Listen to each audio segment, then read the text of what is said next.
जो रासायनिक अभिक्रियाएं देखी थी। अब कुछ रासायनिक अभिक्रियाएं जो तापमान के आधार पर या कुछ विशेष परिस्थितियों में होती हैं, उन अभिक्रियाओं के बारे में देखेंगे। ऊष्माक्षेपी अभिक्रिया, वे रासायनिक अभिक्रियाएं उत्पाद के निर्माण के साथ साथ ऊष्मा भी उत्पन्न होती है। जो प्रोडक्ट बनता है उसके साथ ऊष्मा भी निकलती है। ऐसी रासायनिक अभिक्रियाएं ऊष्माक्षेपी रासायनिक अभिक्रियाएं कहलाती है। जैसे कैल्शियम ऑक्साइड पर जब पानी की क्रिया कराई जाती है, पानी डाला जाता है तो कैल्शियम हाइड्रोक्साइड बनता है और इस क्रिया में ऊष्मा निकलती है। इसको आपने दैनिक जीवन में भी देखा होगा कि जिसको हम बिना बुझा चूना बोलते हैं। कैल्शियम ऑक्साइड यानी बिना बुझा चूना जब मार्केट से हम खरीद के लाते हैं और जब किसी पात्र में डाला जाता है, दीपावली आदि के समय या पुताई के समय जब डालते हैं तो देखा होगा कि उसमें से बहुत तेजी से गैस निकलती है और वो पात्र जो है बहुत गर्म हो जाता है, यानी उसमें से उस क्रिया में ऊष्मा हो रही जबकि उत्पन्न हो रही जबकि ठंडा पानी डाला गया है तब भी। तो ऐसी रासायनिक क्रियाएं ऊष्माक्षेपी रासायनिक अभिक्रिया कहलाती है। जैसे श्वसन जो है, श्वसन क्रिया भी एक ऊष्माक्षेपी रासायनिक अभिक्रिया है। ऊष्माक्षेपी आपको इतना मालूम है कि हम जो वायुमंडल से ऑक्सीजन वायु ग्रहण करते हैं उसमें से ऑक्सीजन हम ग्रहण करते हैं, बाकी कार्बन डाइऑक्साइड और उसके साथ कुछ जलवाष्प, कुछ नमी जो है हम श्वसन क्रिया में बाहर निकाल देते हैं। तो ये कार्बन डाइऑक्साइड और पानी श्वसन क्रिया में कैसे बाहर निकलता है? वास्तव में हमने जो ऑक्सीजन ग्रहण की, फेफड़े को जो रक्त तक पहुंचाते हैं, रक्त कोशिकाओं में ऑक्सीजन मिल जाती है और ये ऑक्सीजन जो है हमने जो भोजन किया, भोजन का जब पाचन होता है तो कार्बोहाइड्रेट के पाचन के फलस्वरूप ग्लूकोज बनता है और ये जो ग्लूकोज है ये कोशिकाओं से ऑक्सीजन ग्रहण करता है और कार्बन डाइऑक्साइड और पानी रिलीज करता है। साथ में इस क्रिया में ऊष्मा उत्पन्न होती है और वही एनर्जी तो है जो हम दैनिक जीवन में अपने कार्य को सुचारू रूप से करने के लिए उपयोग में लाते हैं और हमारा शरीर कार्यरत रहता है।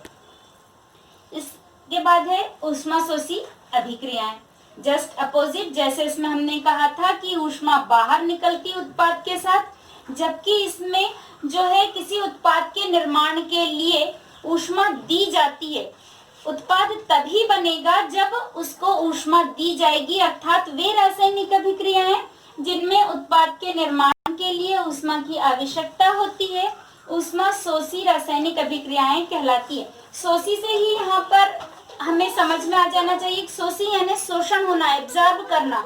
तो यहाँ ऊष्मा, यहाँ पे O2 के बाद प्लस करके हम ऊष्मा लिख सकते हैं या एरो मार्क के ऊपर भी ऊष्मा लिखी जा सकती है कि इसमें ऊष्मा दी जा रही है। जब ऊष्मा दी जाएगी तभी नाइट्रोजन और ऑक्सीजन जो है ये मिलकर नाइट्रोजन ऑक्साइड या नाइट्रस ऑक्साइड जो है इसका निर्माण करते हैं। पर ये निर्माण कब होगा? वायुमंडल में भी नाइट्रोजन और ऑक्सीजन है, पर इसको ऊष्मा दी जाएगी, उतनी ऊष्मा प्राप्त होगी तभी ये जो है नाइट्रोजन ऑक्साइड नाइट्रस ऑक्साइड में परिवर्तित होता है। ठीक इसी प्रकार हाइड्रोजन और आयोडीन जो है ये भी ऊष्मा पाकर हाइड्रोजन आयोडाइड बनाते हैं। फिर है तीसरी, प्रकाश रासायनिक अभिक्रियाएं। वे रासायनिक अभिक्रियाएं जिनमें प्रोडक्ट मेकिंग के लिए प्रकाश का अवशोषण होता है, प्रकाश अवशोषित होता है, तभी ये प्रकाश रासायनिक अभिक्रियाएं संपन्न होती है। प्रोडक्ट तभी बनता है। जैसे प्रकाश संश्लेषण की अभिक्रिया जो है, जो सभी हरे पेड़ पौधे करते हैं, जो वायुमंडल से कार्बन डाइऑक्साइड को ग्रहण करते हैं, जड़ों से जल को अवशोषित करते हैं और सूर्य का प्रकाश और क्लोरोफिल की उपस्थिति में कार्बोहाइड्रेट का निर्माण करते हैं C6H12O6 और इस क्रिया में ऑक्सीजन उत्पन्न होती है। तो ये प्रकाश रासायनिक अभिक्रिया है। इससे पूर्व जो मैंने 5 रासायनिक अभिक्रियाएं बताई थी उसमें वियोजन अभिक्रिया में भी बताया था कि प्रकाशीय वियोजन अभिक्रिया, वो और इसमें दोनों में अंतर है। प्रकाश की उपस्थिति में ही होती है लेकिन उसमें वियोजन होता है। जैसे सिल्वर क्लोराइड या सिल्वर ब्रोमाइड हमने बताया, क्लोरीन या ब्रोमीन लिया है तो ब्रोमीन निकल जाता है तो वियोजन हो रहा है, एक पदार्थ अब उसके घटकों में टूट रहा है, जबकि प्रकाश रासायनिक अभिक्रिया में प्रोडक्ट निर्मित होता है। तो इस प्रकार ये आपके syllabus, according to your syllabus, ये पूरी अभी रासायनिक अभिक्रियाएं पूर्ण हुई। अब इस अध्याय में सिर्फ संसारण और विकृत गंधिता आपकी बच जाती है, इसे भी देख लेते हैं। संसारण जो है ये क्रिया आपने देखा होगा कि कुछ धातुएं जो हैं ये वायु, जी संसारण, कुछ धातुएं जो हैं वायु और नमी से क्रिया करके अपने अवांछित यौगिक की परत उनके ऊपर बना लेती है, यह अभिक्रिया संसारण कहलाती है। जैसे इसका एक सिंपल सा उदाहरण आपने देखा है कि आयरन जो है Fe, आयरन, इस पे वायु की उपस्थिति में यानी वायु में ऑक्सीजन है और नमी युक्त वायु यानी जलवाष्प भी उसमें है H2O। इससे जब ये धीरे धीरे क्रिया करती है तो क्रिया के बाद में ये Fe2O3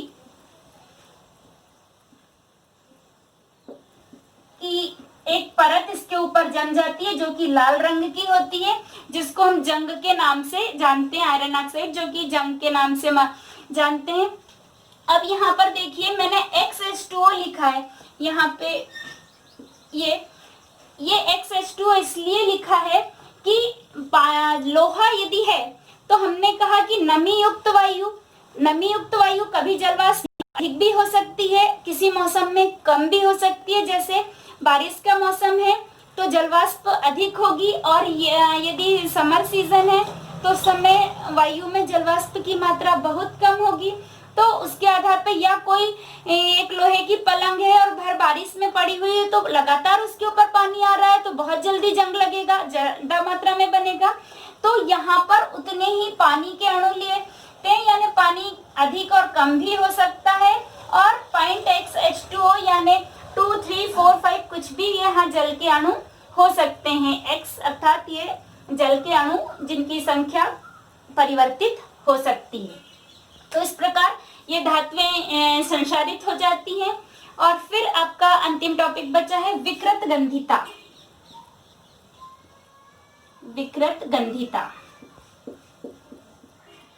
इसमें आपने देखा होगा कि कुछ जो पैकेट्स में चिप्स वगैरह और ये जो ये फुले फुले से पैकेट लगते हैं। ये क्यों लगते हैं इसका मैं रीजन अभी आपको बता रही हूँ कि इसमें गैस भरी होती है। पहले विकृत गंधिता को जाने कि जब तेल या वसा युक्त खाद्य जो होते हैं, जैसे हमने चिप्स तल लिए या पापड़ तलिए या सेव आदि बना लिए हैं और इसको कुछ समय तक यदि हमने रख दिया और वो उसमें थोड़ा बहुत भी वायु प्रविष्ट हो रही है तो ये जो हमने उपचयन अपचयन की जो प्रक्रिया पढ़ी थी तो उपचयन की क्रिया हो जाती है। ये धीरे धीरे जो है ऑक्सीडाइज हो जाती है और ऑक्सीडाइज होने के कारण उसमें एक ऐसी गंध आने लगती है, उसे ही विकृत गंधिता कहते हैं। एक जो गंध हमें अच्छी न लगे ऐसी गंध आने लगती है तो इसे विकृत गंधिता कहा जाता है।